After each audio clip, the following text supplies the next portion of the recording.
Hello everyone, welcome back to the series Miss Physics Season 2. I'm really missing you. I hope you had great family resting time these two past weeks, that you enjoyed time, you ate delicious, you had fun watching series, movies, playing board games, etc. And now let's buckle up and let's start with all of our effort to finish this last part of your seventh grade. Okay, so right now you just watched the first 5 minutes of the Pulleys video, and if you want to watch it complete, be my guest. It's really cool. This guy really, love how he explains things.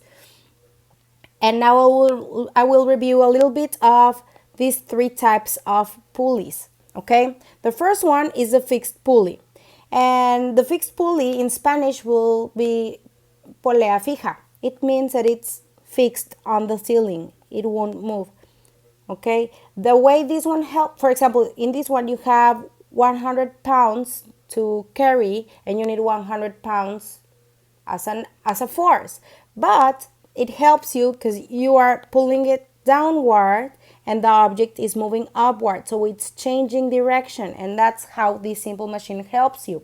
The mechanical advantage is of one, so in this one we won't see problems about it, because always the amount of your load or resistance that we'll see it later is the amount of effort you need. We will be seeing these other two types of problems right now: movable pulley and the pulley system. The pulley system is also known as compound pulley or block and tackle. Okay, in the movable pulley, an excellent example would be a zip line. The mechanical advantage will always be of two. Okay, it helps you twice. If you have an object here that weighs 100 kilograms, well, you would need 50 kilograms of force to apply as a pull in order to lift this object. Okay, and then and the formula we'll be using for the movable pulley is force equals resistance divided by 2. You can also put it in a triangle if you want, where force equals resistance divided by 2. And then in the pulley system or block and tackle, you count the number of sections of the rope to get the mechanical advantage. Here, the number of the sections of the rope you're pulling. And the formula we'll be using for this one is force equals the resistance divided by N. It's important to know that all of the problems that we'll be seeing of any simple machine will include these two variables: force and resistance. Okay, these both are always included no matter what. The resistance is the object that you want to move. Okay, so in this case, it would be, this one would be the resistance, this one would be the resistance. Here, also the resistance can be called the load. Okay, here I have some other examples. If you observe this block and tackle and you count the number of sections of the rope, here we have 1, 2, and 3. The one where you're pulling, you won't count it, okay, because you have 3 pulleys, so the mechanical advantage in this one will be of 3. Okay, and this one is an example of the zip line. Okay, now that we've seen this whole theory and the other video, let's pass to the problems. Okay, so problem number 1 says, how much force do you need to apply to lift up an ice bucket of 150 newtons with a movable pulley? Okay, so in this one they're telling you have a movable pulley. Now, we already know that all of the simple machines will have force and resistance, and in this one we don't need no more variables. We have the ice bucket, and the ice bucket is the resistance, the object that I want to move. Let's say if we're here, this one will be the ice bucket. Okay, so we have 150 newtons and they're asking me for the force. So as I said before, the formula will be force equals resistance divided by 2. So force equals 150 newtons divided by 2. Now it's important for you to know that if I give you newtons, you give me newtons as an answer, okay? You don't need to change it to kilograms, you don't need to change it to anything else, okay? So you have force equals 75 newtons, and the mechanical advantage of a movable pulley, I already said, is 2. Please try to find the mechanical advantage of each problem, even though I didn't ask for it, okay? Number 2. What is the weight of a load or resistance if to raise it with a movable pulley? Here again we have a movable pulley. If you apply a force of 45 newtons. So you have force equals 45 newtons and you're searching for the resistance. So force equals resistance divided by 2. Now, let's remember how to clear formulas. The rules are that if we have in one side of the equal sign positive, you'll pass it negative or subtracting to the other side and the other way around. And if you are multiplying in one side of the equal sign, you'll pass it dividing to the other side. Or you can have your triangle as well. Here you have force, resistance, and 2. So if I'm dividing, I'll pass it multiplying here. Or if I am searching for resistance, we already know that resistance equals force times 2. So we have 45 newtons times 2. Resistance equals 90 newtons. And the mechanical advantage is equal to 2. And this would be your answer. I believe until now these problems are kind of easy. Let me know if you have any doubts anyway. Okay, then we have number 3. What force do you need to apply if you want to raise a load of 570 newtons if we use a block and tackle pulley of 6 ropes? Let's see. In this one, they're telling you that you have a block and tackle. Okay, so it means that here you need force and resistance, like always in simple machines problems, and we have an N, which the N is the number of the sections of the rope. In this case, the load or resistance or the object that you want to move is of 570 newtons, and they're searching for force with an N of 6. And force equals resistance divided by N, so 570 newtons divided by 6, so your answer will be 95 newtons. And the mechanical advantage of this problem will be of 6, because it's the N, okay? And these are your answers. Now let's move to problem number 4. What is a resistance if you apply a force of 75 newtons in a block and tackle of 4 cables? So we're searching for resistance. We have a force of 75 newtons and we have a block and tackle again. So we have an N of 4. So we have force equals resistance divided by N, because this is the formula that I will give you. And you'll pass it to the other side multiplying, because right now it's dividing. So you have resistance equals force times N. So you have 75 newtons times 4. So your answer is 300 newtons.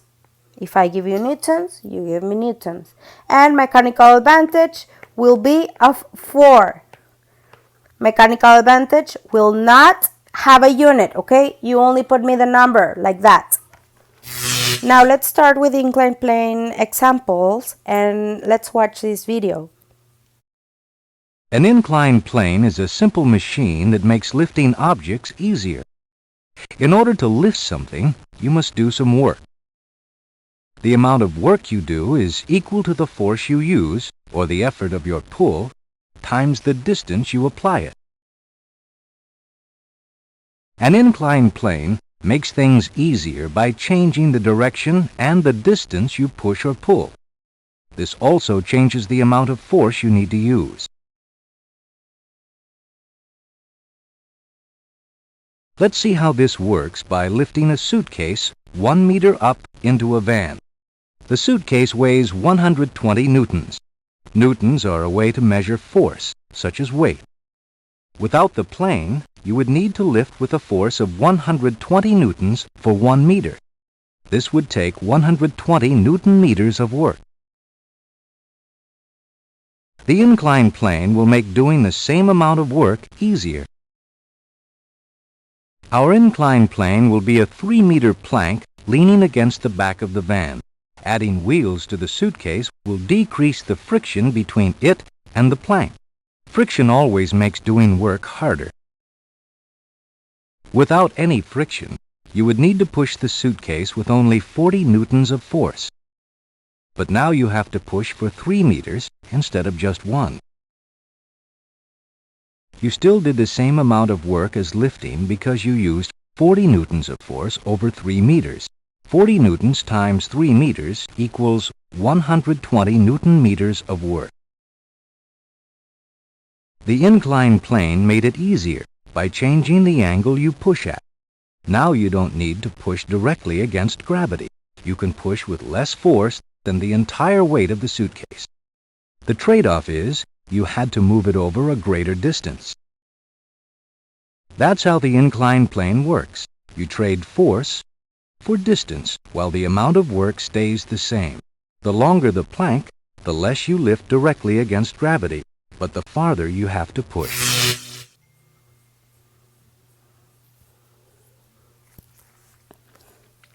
Okay, now that you watched this video, here I placed some examples, so observe them a little bit. Some of you in the activity you did before in week 3, you were super creative, and some of you put these types of examples, and there were super creative examples. I'm really proud of you guys. Okay, so number 5. It says, you want to raise a box of 980 newtons to a vehicle whose platform is 1.5 meters above the ground in a 3-meter long plank or in a 3-meter long inclined plane. What force is required to push the box on the inclined plane? Okay, so let's say they're talking about this guy. And they're saying that this is 980 newtons. You want to raise it for 1.5 meters, and here we have a 3-meter plank.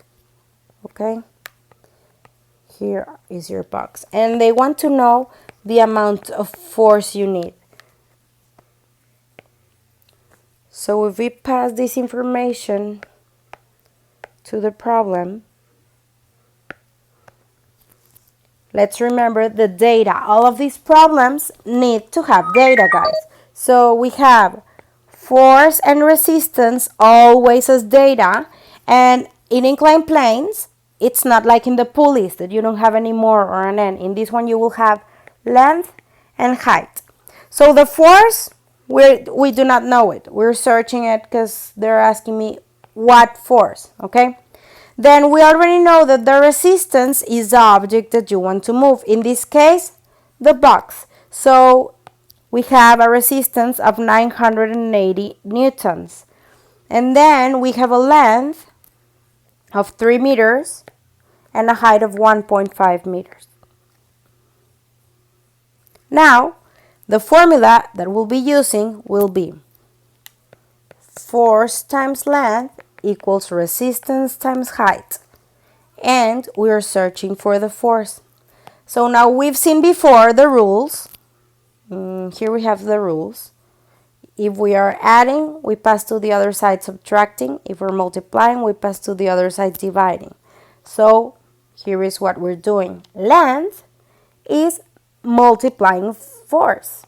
So if I want to leave force by itself in one side, I'll pass length to the other side dividing.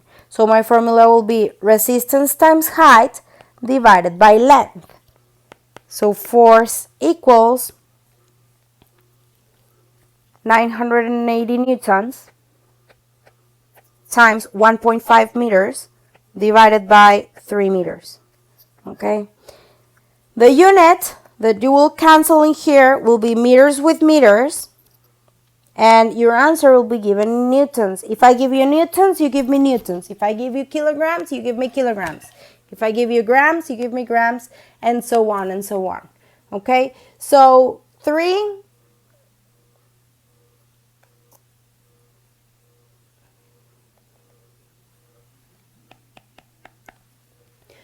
So we have force equals 980 times 1.5, which equals 1,470 newtons divided by 3, which will be 490 newtons.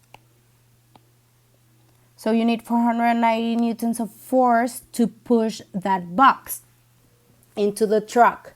Now, let's find the mechanical advantage. The mechanical advantage will be, in this type of problems, is length divided by height. So we have 3 divided by 1.5. We have meters and meters. So that you cancel meters with meters and you don't have any unit. And it's fine. Mechanical advantage equals 2. And there won't be any unit. Okay? Now, if you try to do problem number 6 by yourselves, it says analyze the figure and calculate the force. So this problem is practically the same type of problem as number 5. So please do it by yourselves. And then number 7, let's do it together. If in a laboratory experiment you need to upload a 500-gram can through an inclined plane with a height of 20 centimeters and a force of 200 grams, what is the length of the inclined plane? Okay, so in this one, you also have an inclined plane, so we can draw it right here. You have a can, and this can is weighing 500 grams, and the height is of 20 centimeters, and you have a force of 200 grams, a force applied of 200 grams. Okay, if for any reason I give you kilograms here and grams here, well, you need to put them the same type of unit in order to do the problem. I won't do it, but it's important for you to know that information. And they're asking you what is the length of the inclined plane. So it means that we're searching for this part right here, for the length, okay? So in the data, the variables we have is force and resistance, like all of your simple machines, and you have length and height. So the force is of 200 grams, we've seen. Then you have a resistance, which is the object that you want to move, 500 grams. The length, we don't have it, and the height of 20 centimeters. So the formula we're doing is force times length equals resistance times height. And we're searching for length. So it means that we will bring force to the other side, dividing. So we have length equals resistance times height divided by force. So length equals 500 grams times 20 centimeters divided by 200 grams. The unit that you will cancel is grams with grams, and you'll give me the answer with centimeters. So we have, and you can cancel 0 with 0. So you have 500 times 2 is 1,000 centimeters divided by 20. You have 50 centimeters. Okay. Now let's find the mechanical advantage. Mechanical advantage equals length divided by height. So mechanical advantage equals your length, which is 50 centimeters, divided by your height, which is 20 centimeters. You will cancel centimeters with centimeters, because remember there is no unit needed. And your mechanical advantage will be equal to 2.5. So it means that this inclined plane is helping you 2.5 times, okay? These are your answers. Then in number 8, it says, an 8-meter ramp is used as an inclined plane to push a safe onto a truck platform that is 2.2 meters above the ground. If the safe weighs 140 kilograms, what force? So they're asking you for force. Please do this problem by yourselves. Then in number 9, it says also, what force? So again, you do it by yourselves. Then number 10, a refrigerator must be raised up you use a 3-meter long plank. Find the mechanical advantage. In this one, I'm asking for the mechanical advantage. Anyway, you would need to find it. And the effort force applied. Okay, again, another force problem. And number 11, I'll help you a little bit, it says, design an inclined plane to help a person with a wheelchair that is 90 centimeters high. So you need to design this inclined plane, and it's 90 centimeters high from here to here, 90 centimeters, and you want to know the amount of length that you need, okay? It says that the person and the wheelchair together weigh is 1,000 newtons, and the force that you can exert is 260 newtons. So in this one, let's remember that the resistance is the object that you want to move. In this case, the object that you want to move is the person in the wheelchair. Okay? So the resistance in this case is 1,000 newtons. Okay, guys, so until now, this is what you're supposed to be doing. Please make sure to clear doubts. If you were not able to do any of the problems, please send me a message. And I'm right here waiting for the messages, okay? Through email, through classroom, through WhatsApp, whatever. Just try to search for me and I can help you. I hope you like this video and I miss you a lot. See you tomorrow. Bye.